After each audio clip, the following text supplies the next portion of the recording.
The official draw for the third and final round of Asian Cup 2027 qualifiers happened yesterday, and in this video, you and I are going to go through every single group together, and I'm going to give you guys my 100% blind and honest reaction to each group. Which nations got screwed, which nations got blessed. You guys let me know down below in the comments. Smash the like button, hit subscribe for more Asian footy content here on Deadball TV. Let's get into it. Starting with Group A here, we have Tajikistan, Pot 1. The Philippines, Maldives, and East Timor. Okay, I'm going to be honest. For Tajikistan, you probably like this group quite a bit. If you're the Philippines, you probably also like this group quite a bit. Did Tajikistan and the Philippines not play each other recently? Am I out of my mind? They did play each other recently. They played each other twice. It was a 0-0 draw the first time and then a 3-0 win for the Philippines. I know a lot of Tajiks were upset because they're like, we were missing a bunch of players. That's fair, but my point is, both the Pot 1 and the Pot 2 here will be like, we can probably qualify for the 2027 Asian Cup. Now, I think seeing the Philippines at that tournament would be absolutely hype, but it's going to be a fierce battle with the Tajiks. Now, the first round of that will happen in Manila, and the Philippines must win that game. If they drop points in that game, the Tajiks will eventually prove to be too strong and they'll qualify. But that game on match day 2, that's the thing to watch here. Maldives, East Timor. Whoever takes the most points in these matchups, massive dub, but they don't have a chance against the two biggest sides here. Moving on to Group B is the Pot 1. We have Lebanon, Yemen, Bhutan, and Brunei. Okay, this one is, God, what a snooze fest of a group. I don't mean that in a way that, like, I don't care about the nations involved.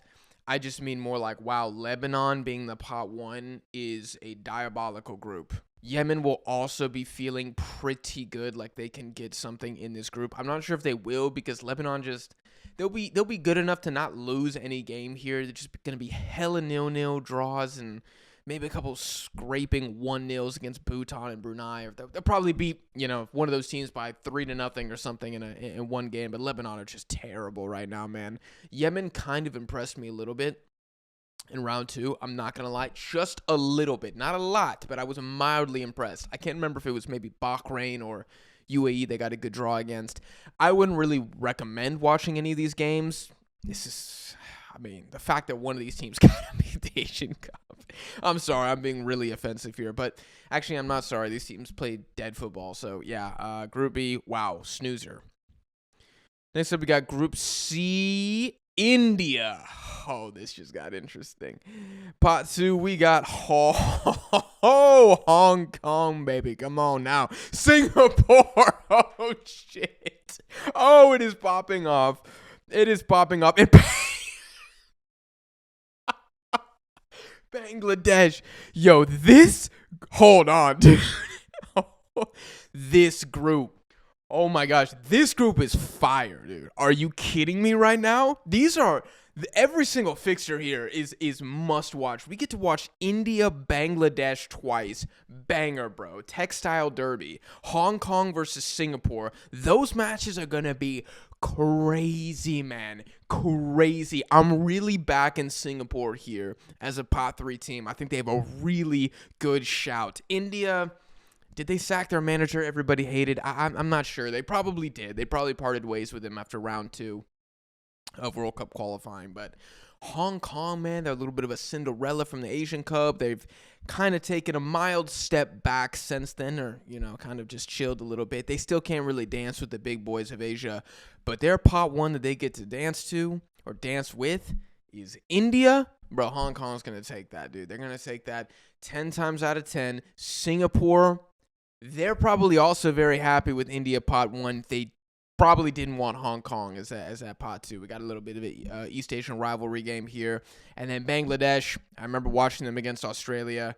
That defense is diabolical, but those games against India are going to absolutely pop off. This is a banger group. You guys have to let me know how you think this is gonna end up down below in the comments. I'm watching every single one of these. I don't know how Group D is going to compete with that, but we're going to move on. We got Thailand. What 3 teams are going home?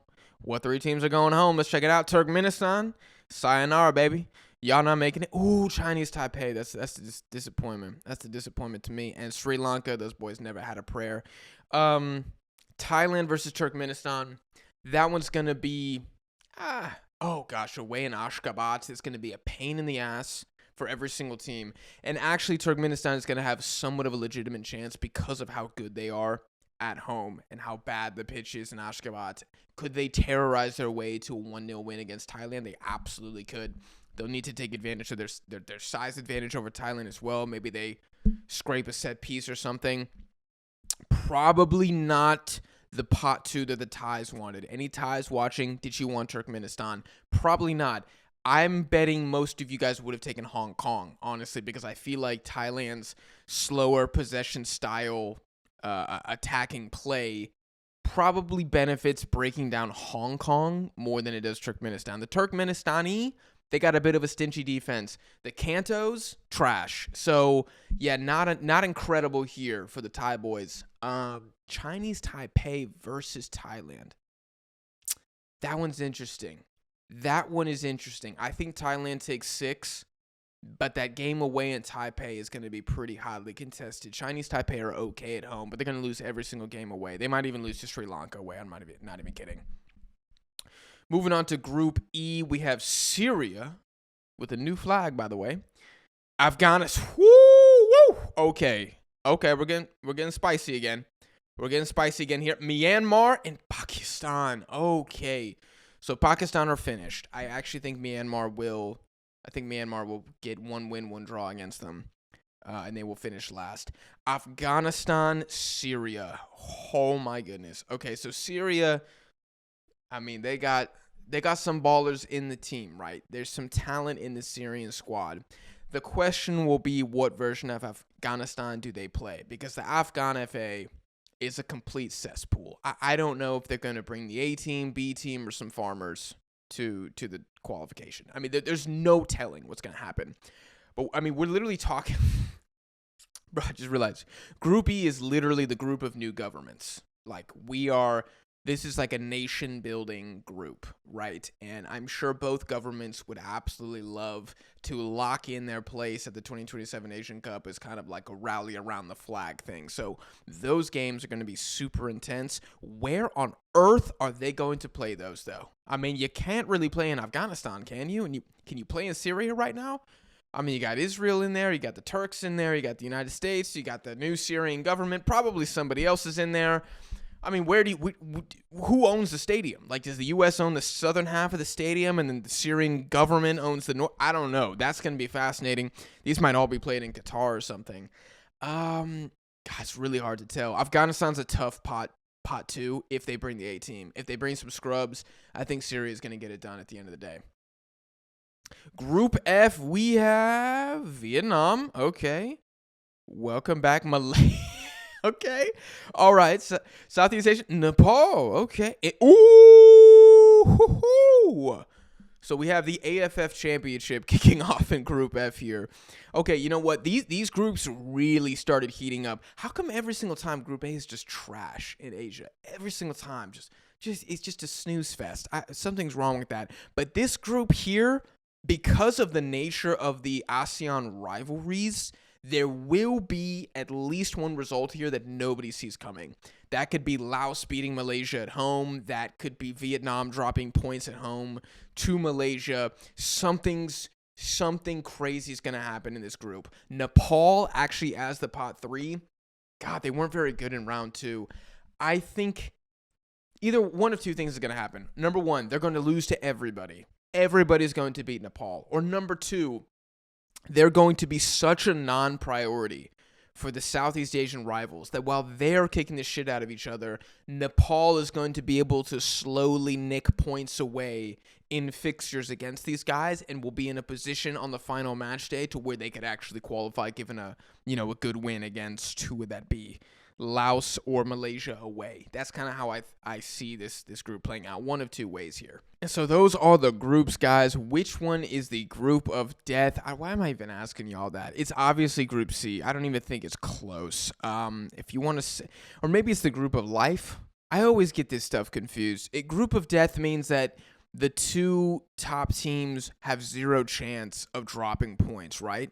If that's our definition of group of death, Then the group of death is probably Group D. I just do not see Taipei and Sri Lanka having a single prayer in the world of doing anything there. If we're talking group of life, Group C is going to be a banger, bro. India, Hong Kong, Singapore, Bangladesh. Banger. Mark your calendars. Watch those games. It's going to be incredible. Group F is also a group of life, though, because of the nature of the rivalries. Now, Vietnam should win the group because Malaysia's so down bad right now.